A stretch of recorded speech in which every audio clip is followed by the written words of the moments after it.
I'm FK Marlowe, and some people are kind enough to call me the Queen of Creepy. I'm going to read you a short story today for 31 Days of Horror. If you like it, you can find it free with a whole lot of other ones on my website, fkmarlow.com. Or if you want a longer shiver and to support a poor, starving indie writer, you can pre-order my short story collection on Amazon. It's called Pennies for Sharon. Okay, today we're going to read CUCKOO. Cam watched the creature with a sort of morbid fascination. The long, curved beak broke through the shell first. Then the matted dark feathers of the head appeared. When the body finally emerged, it was wrinkled and bat-like, the tendons that flexed the immature wings as thin and as dark as veins. His nose pressed to the glass, Cam saw the grotesque little creature crawl to the nearest bright blue egg, then twist and squirm until it had rolled the delicate sphere onto its back. It stretched out its gnarled, stick-like legs to rest against the sides of the nest, and pushed. The pretty blue egg teetered, then dropped, shattering on the wet grey flagstones beneath the branch. The murderous hatchling was still wet. One by one, each of the other eggs Cam had watched the mother robin sit for days was lifted and broken. He witnessed the whole thing in mounting horror, unable to tear his eyes away from the window. When it had finished, the tiny murderer wriggled as if to get comfortable in all the new space it had created for itself, then opened its mouth. "Gawk," it said. The sound was as harsh and ugly as the creature that made it. "Gawk." The mother robin appeared as though summoned. If she noticed her own eggs smashed and smeared on the ground below, she showed no sign. She came to rest on the edge of the nest and cocked her head at the hatchling. "Gawk," it said. Cam knew what was supposed to happen next. The robin would take the alien chick for its own, fluster about for bugs and worms to fill that gaping, demanding craw. Forsaking all thought of its own lost brood, the parent bird would exhaust itself feeding the interloper. His eyes took in the scene with a look of resigned disgust. Nature was cruel, his father would have said, if he was still here to say such things.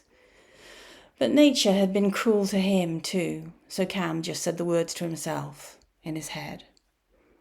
Then he bent a little closer to the glass. The hatchling's beak opened wide. It lunged, stabbing at the parent bird's throat. This wasn't supposed to happen. There was a bright splash of crimson, a brief, stunned flurry of feathers, and the robin lay motionless in the nest. Calmly, the small black creature sank its hooked beak into the little carcass and tore out a morsel of bloody flesh, gulping it down. Then it dug its beak into the body once again. Cam stayed at the window until all that was left of the robin was feathers. Then he went to his mother's computer and searched up CUCKOO, frowning. None of the images he found looked like the inky, vicious creature in the nest outside. The photographs showed tiny, ungainly dinosaurs, naked of scales and feathers, but as ruthless and as ugly as they were, there was a comforting vulnerability about them. They looked as newborn creatures should look. His hatchling had sprung into life like a toughened killer. Scrolling and scrolling, his forehead creased in concentration. He exhausted sight after sight. None mentioned any behavior like that he had just witnessed. Brood parasite chicks did not kill their hosts. Perplexed, he returned to the window and stared. The strange chick had vanished. In the nest sat a plump little robin, preening its pretty feathers. Had the father bird returned? What had happened to the little traitor it had helped to hatch? But as Cam watched, the other parent bird returned, brighter and a little larger than its mate. It alighted on the edge of the nest, and Cam thought it seemed nervous, as if it sensed something wrong. "Gawk," said the female robin. There was another flash of crimson, and the male bird lay in the bottom of the nest, dead. The hooked beak darted, plucked, and swallowed. This time Cam stayed after the meal was finished. He watched, not understanding, as the female bird swelled and grew, digesting its gory feast. The feathers deepened in hue, the red breast glowing brighter, until he saw that somehow he was no longer seeing a female bird, but a male one. "Gawk," it said, pleased with itself. "Cam," called his mother's voice from the kitchen, "what are you doing in there?" "Watching the birds. A cuckoo just ate a robin." "Don't be silly, dear. Cuckoos don't eat other birds." He was about to argue when he noticed next door's cat slinking along the top of the fence towards the nest, its eyes gleaming at the plump, murderous cuckoo robin.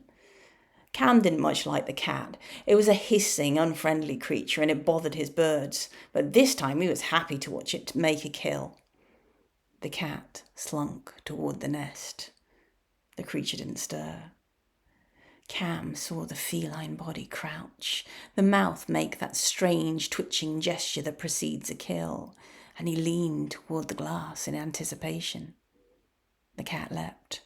The bird fluttered in alarm. There was a splash of crimson. Cam's mouth dropped open. The cat fell to the path beneath the tree, blood pooling around its limp body. "Gawk," said the bird, its beak dripping red. Then, as he watched, it stretched its rings and glided down to land next to its kill. Jab went the sharp beak, again and again. Cam watched as the bird began to swell and grow, its feathers shortening, softening to fluff. The murderous beak retracted. Tiny triangular peaks swelled on the small head, lengthened into ears. A tail snaked and twitched as the corpse dwindled, a mouthful at a time. "Mom!" "Not now, Cam, I'm on the phone." "But Mom!" He heard his mother's voice apologizing, and then the slam of a door. The cat looked up. For a moment he froze, feeling that ruthless, hungry gaze fixed on him. But then the furred ears twitched, and the head twisted. The cat sprang back up to the fence. Cam heard footsteps, the lid of a dustbin opening and slamming shut. He saw the top of his neighbour's head bob along the fence, heard the familiar croaking voice croon the cat's name. Fingers reached up to pet. "No!" Cam howled, but his voice was muffled by glass, so he could only watch as the cat sprang, and a little shower of red droplets momentarily misted the air. "Mom!" he shrieked, running to slam open the kitchen door, eyes wide, belly cramping and sick, but his mother wasn't there. Her phone sat on the counter, its display still lit. For a moment he stood stock still, uncertain what to do. Should he call an ambulance? The police? The army? In his mind he heard his own 10-year-old voice explaining what he had seen, the pause at the other end of the line, and then the inhaled breath before adult words patiently assured him that he must have imagined it all.